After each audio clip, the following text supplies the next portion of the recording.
Not just any island off the northern coast of Kalimdor, but one of the 4 world trees that we know of. Teldrassil is the home of the Night Elves and holds their capital Darnassus atop of this massive trunk. So how did this end up being the home for the Night Elves and many other creatures anyway? What is going on, everyone? Jelly from A Huge Disaster here, and today we're going to be taking a look into Teldrassil. Now, Teldrassil was made after the events that followed the second invasion of the Burning Legion, and after convincing the Circle of the Ancients in Darkshore, Teldrassil was brought to life as a new home and in hopes that the Night Elves would regain their immortality.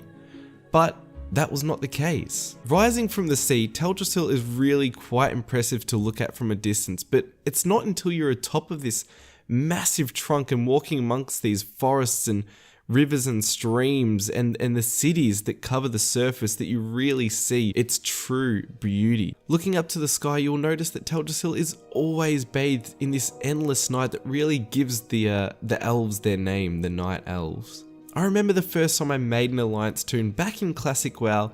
It was a Night Elf, I think it was a Hunter, but being captured and immersed in this area like never before.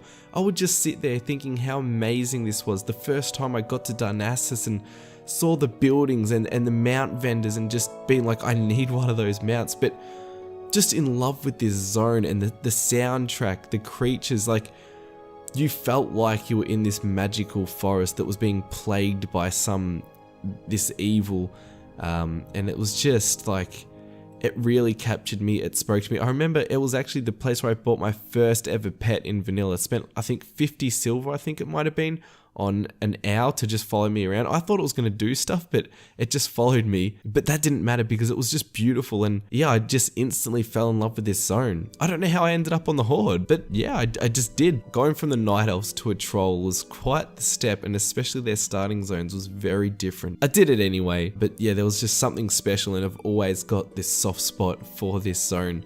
It was just beautiful, and it was like probably the first moment I really got captured into this game and wanted to know and play more. Now, as always in Azeroth, such a beautiful zone isn't without troubles and problems anyway. Over the time, the Enchanted Forests slowly fell into the shadow of this sinister presence. The Satyrs have taken home in Teldrassil, and thanks to Xavius and the Felmoss left behind, the Furblogs, Grell, and many other creatures are left crazed and corrupted. Besides humanoids like this, many other creatures will roam the forests of Teldrassil. Some of these pretty much include owls, which are a very common emblem for the Night Elves, the Night Sabers, which the Night Elves use as mounts, but commonly in a shade of silver or black that Elune made to help blend into the shadows of the moonlight. And also tarantulas and boars, because it wouldn't be a World of Warcraft zone without spiders and pigs now, would it? As a fresh adventurer Night Elf, you're going to go through Teldrassil, finding a little bit about yourself, gaining insight to the Night Elf history, as well as handling and investigating the corruption of the Furblogs and Timberlings of the land. Now, after Cataclysm, Teldrassil was left pretty much unharmed, besides Ruttheron Village. Located at the base of the World Tree, it's separated from the trunk and moved a few hundred yards across the sea, leaving most of the structures and bridges destroyed. Since then, most of it has been rebuilt, adding a few extra docks here and there and becoming a real hub of travel for the Alliance to and from Teldrassil, which was sort of always the case, but it's added a few extra zones that you can get across to around Azeroth. A few quick facts and a little bit of trivia for you guys. While Teldrassil looks like a stump in World of Warcraft that's just kind of been cut off at the top, this is likely due to an engine limitation of the game. Art shows that it is actually a whole tree, and this may be because the engine that the game is based off is completely off height mapping, which heavily limits the terrain possibilities. And according to the original World of Warcraft game manual, the corruption of Teldrassil was of Burning Legion origin. However, Teldrassil was actually corrupted by both the Emerald Nightmare and the demons. Blizzard originally said that the name of the island where Teldrassil was grown was named Kalidar, and that was on a preview on the actual website, and it was also seen as Kalidar in the World of Warcraft DVD. And if you've ever wanted to plummet to your death, if you go to the highest point of Teldrassil with a flying mount and dismount, you will fall for a solid 30 to 40 seconds before you land. So try and land in the water, because I'm sure the elves don't want to have to clean that stuff up. As for the future of Teldrassil, there's a lot going on right now.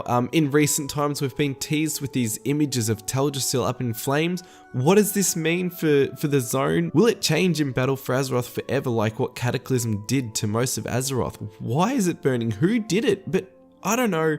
Really keen to find out. Not going to give any spoilers if I do find out. That is something to look forward to this zone, because it could change it forever. It might go, I don't know, but I'm very keen to see. If Teldrassil did burn, I would be very disappointed, because I love this zone. Like I said before, it captured me at the very beginning of World of Warcraft. It is such an immersive zone. You can get lost in this area.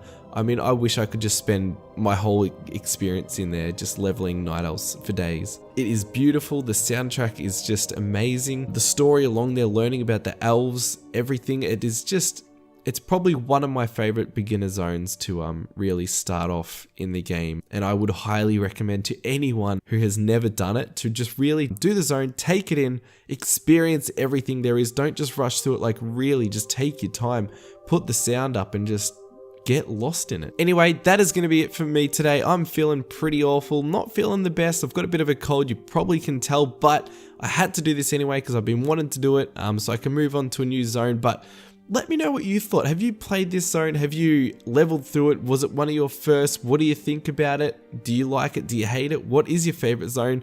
Let's have a chat. I'll be down there anyway. Till next time, everyone, have a good one.